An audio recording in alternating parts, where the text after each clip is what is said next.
say the bottom three levels of degree, the so-called blue degrees, where most Freemasons are, they have no idea what is going on higher in the pyramid. They only know what they're told in their little compartment. And then you get to the top of the pyramid of the Freemasons, and there you get the tiny few that know about the pyramid in its entirety and what it's there to do. And therefore, a tiny few within the Freemasons know what the Freemasons organization is, a network globally, is really doing. Mm-hmm. And then you go through the top of the Freemasons, through the top of these other secret societies, and you enter another pyramid, and that's where the real understanding of what's going on lies. And everyone below them is at some level of ignorance of what's actually happening. And if you go into the bottom levels of these secret societies, the great majority of them will be completely in the dark about what the organization's really there for. And then you look at a corporation, exactly the same. People working in different jobs in a corporation have no idea what the real agenda of that corporation is. Only the tiny few at the top do. Same with government, same with government agencies, same with the media. And so what you're looking at is a web, if you like, of these pyramidal organizations where only a few in each organization knows what the organization's really there for. The vast majority of people, therefore, who every day are making decisions, this is law enforcement, police, military, the same, which are pushing the world in this direction towards this global centralized military state, Orwellian state, without any idea that that's what they're doing. It all seems random to them.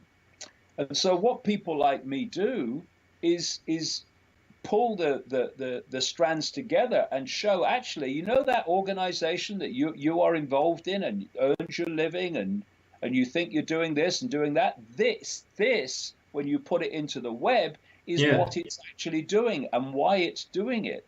And when you do that, the world looks very different. Now, coming round to the point of your question, if you go into this spider, around the spider in this web are the most exclusive secret societies.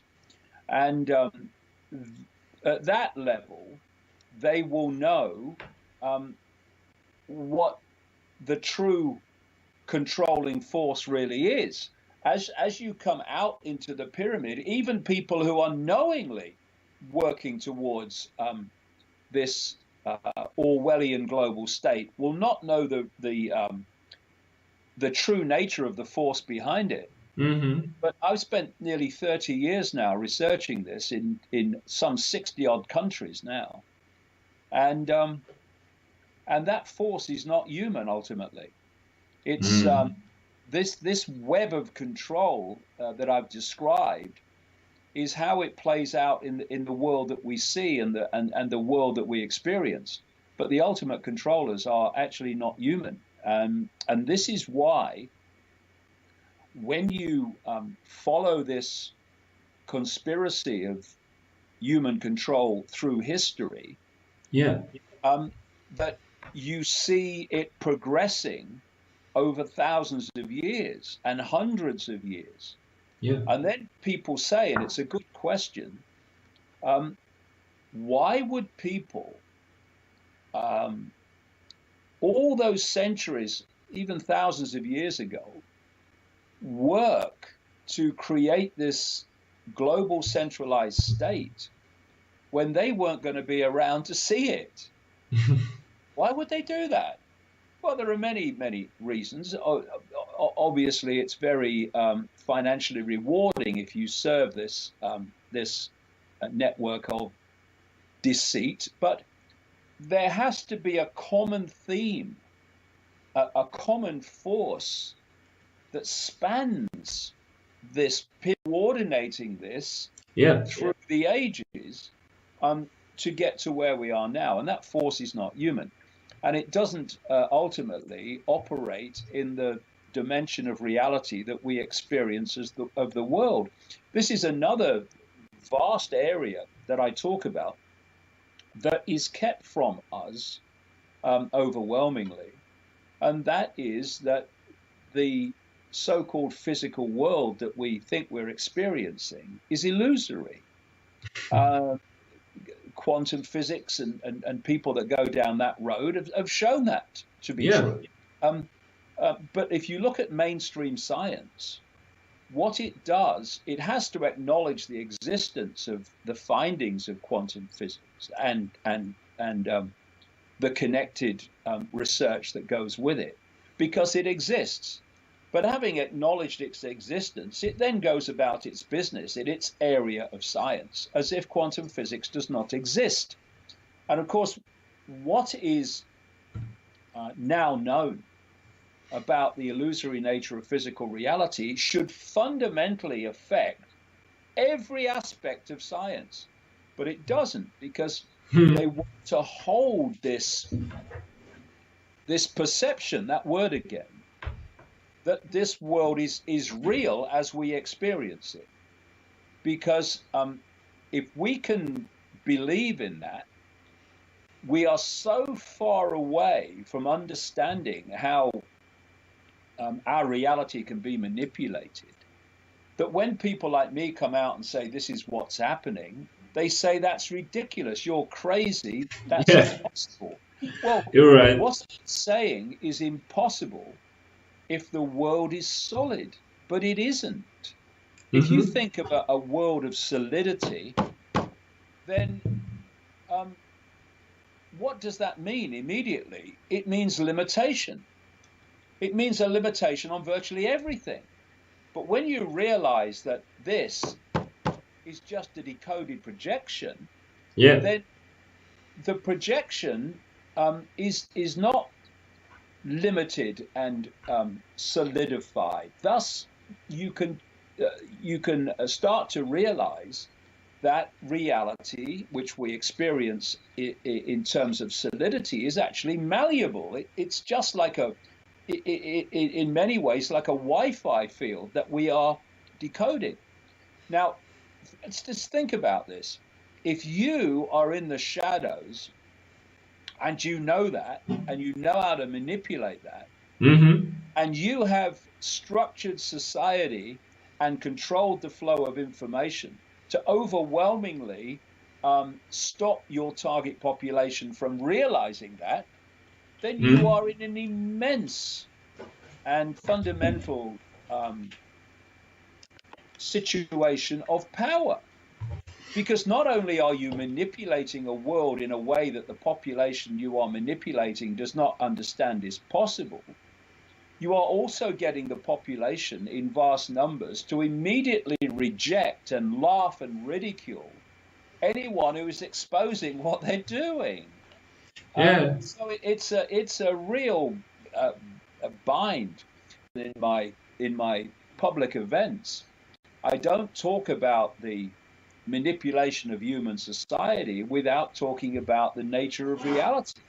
Because without understanding the illusory nature of reality, we cannot understand how society is truly. Yeah, you're right.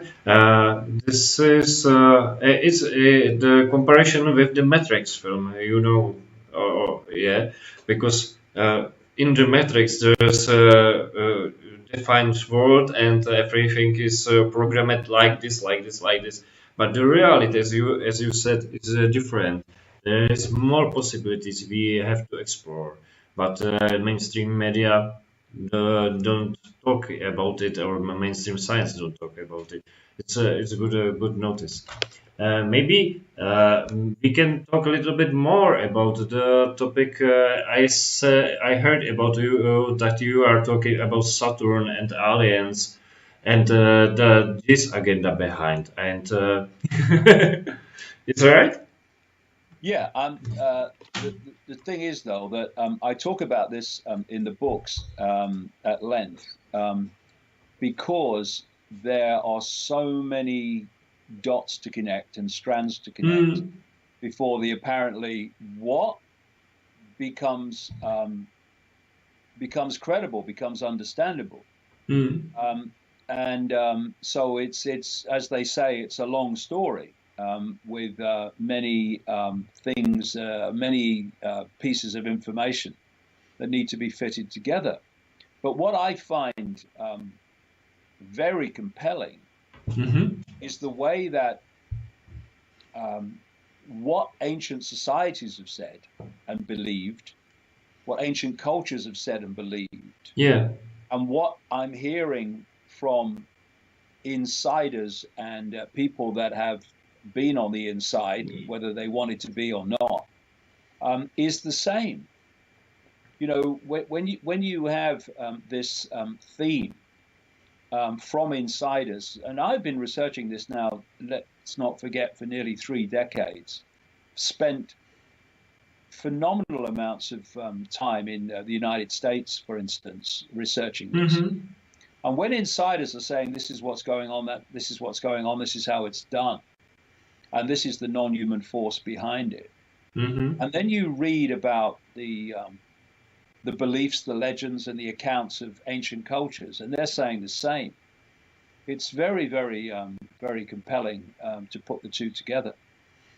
Yeah, for now I'm preparing here in Czech Republic will be some dash about Sumers, about Anunnaki history, and Right. and now I have possibility to hear the translations from the original stories, from the original writings, because there's through the time were censorship about or missed translations from the original story. So when you read the original story, the old stories, you see there are some references about gods, about aliens when we translate it in modern way, and about the rocket ship and so. So there's some notice we can find about some intervention from outer space about aliens and so and the as we talked now it seems to me that the aliens have or still have today control over people or there's some intervention in this part. What do you think? Well, yes. One of the major areas that I have written about in recent books and go into much deeper in the one that's coming out in November Hmm. is the area of transhumanism and the plan within the next not very long, up to 2025, 2030, to begin to connect the human brain and the human mind to technology and Hmm. artificial intelligence. And I call this the assimilation because it's assimilating human thinking into artificial intelligence. So there is no human thinking anymore, only artificial intelligence thinking. And the question that I have been asking is, what is artificial intelligence ultimately? Yes, we have what I call in the new book algorithmic um, artificial intelligence, but there's artificial intelligence beyond that. And we are building a technological structure which is made up of all that goes under the name of smart technology, smartphones, smart Yeah. meters, smart uh, television, smart everything, which actually is are different expressions of the one grid, the so-called smart grid. And this grid, it's much bigger than this, but is being designed to think for humans, to take over the human mind. Is what it's doing. Yeah. Now, it's like I've said before. when you are seeking to create a system of global control that demands for its success a technological, computerized grid of what we would call high technology. Yep. Are we really saying that there is a force that was manipulating human society and wanted to get to this end? And to get to this end, certain technology was needed. And that just by coincidence, just when they needed it, this technology appeared. I mean, are they sitting around a table saying, we are so lucky? Just when we needed this technology, there it is. Some geek in a garage in California has just invented it. What a stroke of luck! And of course, it's nonsense. Yeah, it is. These so-called geek stories based on people. I'll give you a quick story. The BBC did this documentaries a few months ago now. Was called something like The Secrets of Silicon Valley. Yeah. And there was one point where it did a sequence of garage doors on the screen. And as each garage door came up, they said what had been invented behind that garage door, right? So obviously someone's come up with a cover story initially saying what we'll say is that these geeks discovered ABC in a garage. And it's got so ridiculous now. I think, someone must have said, well, hold on, the garage story is wearing out here. People are going to ask questions in a minute of what it is about garages and Thai technology. So the cover story will I'm sure, change when other technology comes out.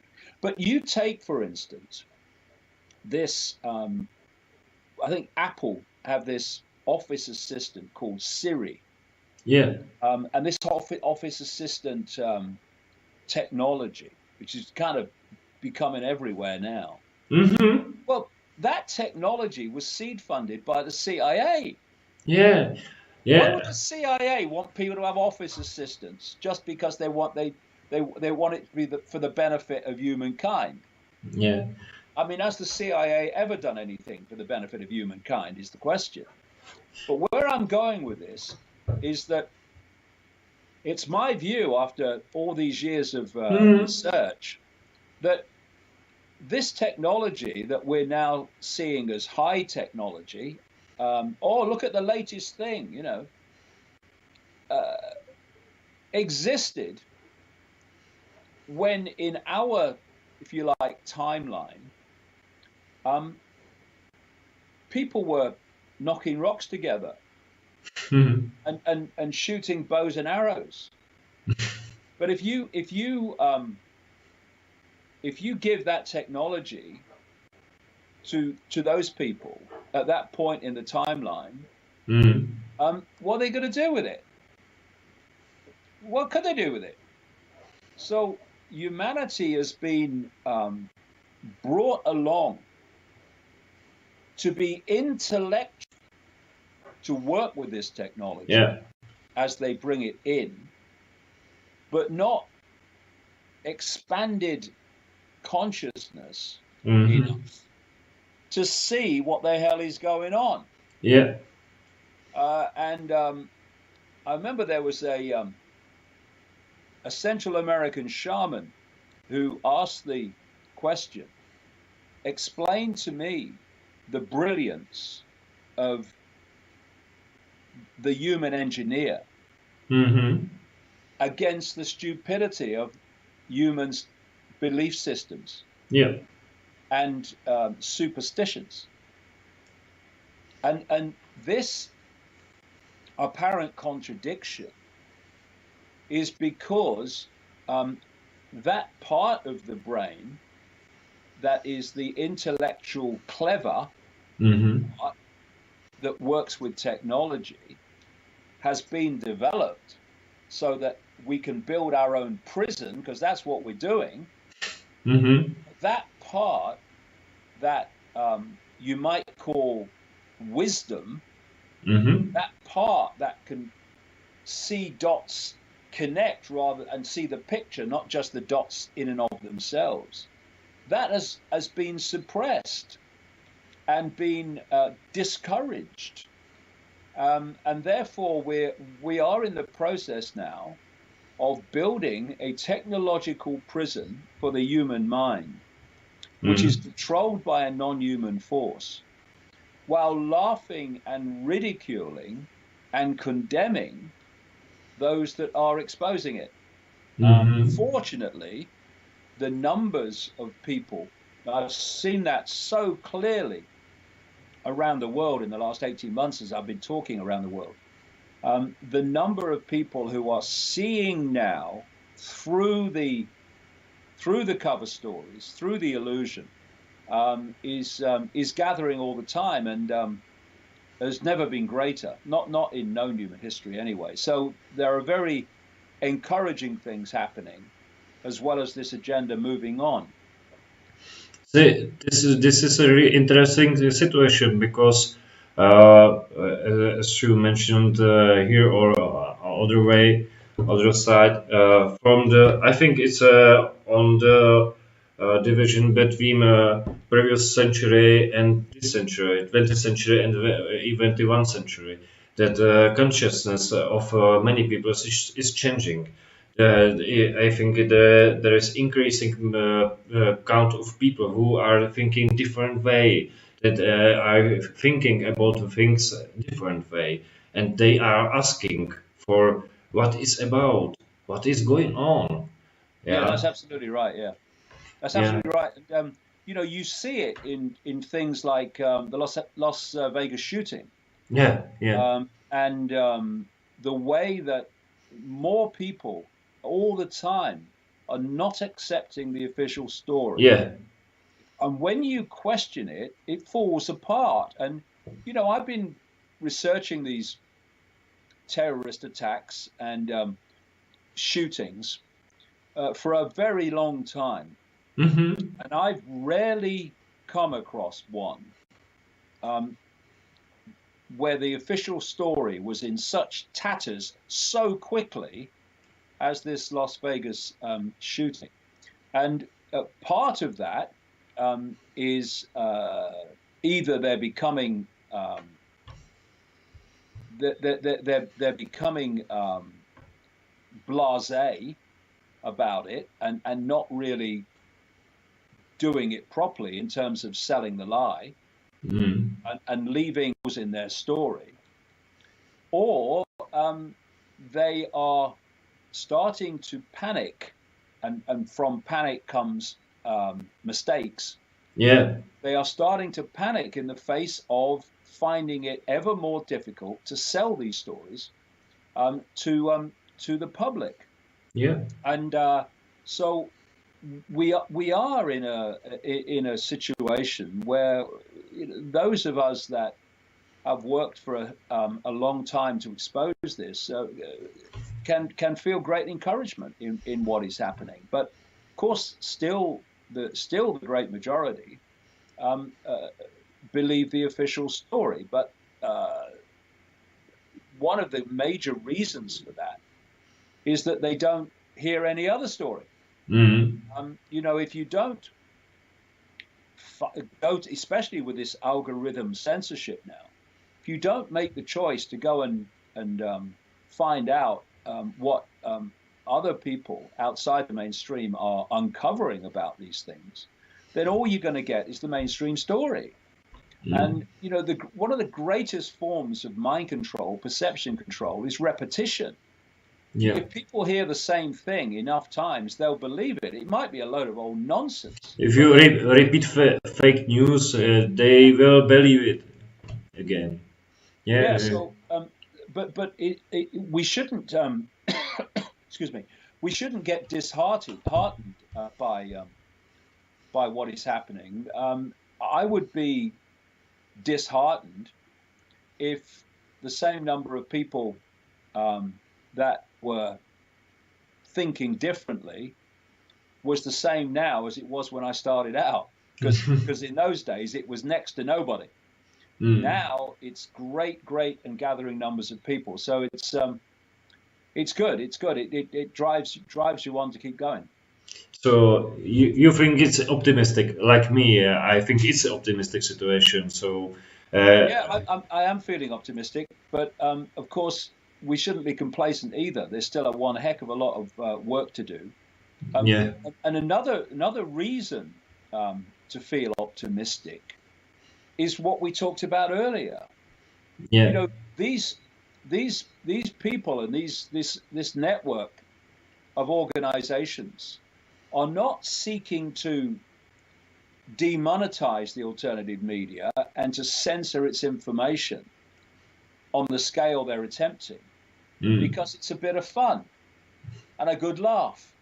They're doing it because they know they have to, because of the effect it's had. But the genie is out of the bottle now, and it's not going back.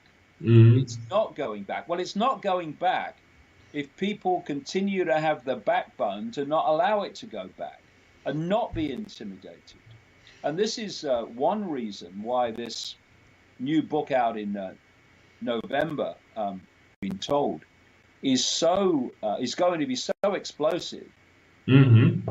What it's going to do is make all these people that are looking at the world differently, at whatever level that is, it's going to get those people to punch the air because of what it says and how it says it. But it's going to make those people that are seeking to suppress human freedom and suppress human freedom of speech and to impose their will on others, it's going to make them absolutely furious. And so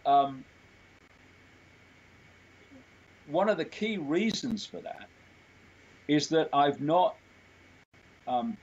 allowed myself to be intimidated into expressing myself in the way that political correctness and the world of censorship insists that I do. I won't do that, because once we go down that road, then there's only one end to that road. There's only one place where that road leads, and that's the end of freedom. And we have to draw a line in the sand, a line in that road, if you like, and say, not only here but no further, but we are winding it back now. What's happened before, and I really would like the so-called progressive mentality, which is not liberal. I'm liberal myself in the dictionary definition of the word, but what this progressive tyranny is doing is not liberal.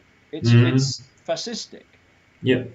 In terms of its targeting of human freedom, and I do hope that it will dawn on them at some point that everything they claim to stand for, they are actually seeking to destroy. And when they see the contradiction of that, maybe they'll reevaluate the way they behave. Because people say, for instance, that this Antifa network of groups is, no, it's not. It's the extreme right. It's fascistic. And, this left-right spectrum of so-called political thought is not left-right at all. It's a circle. Yes. If you go far enough to the left and far enough to the right, those two meet on the same ground.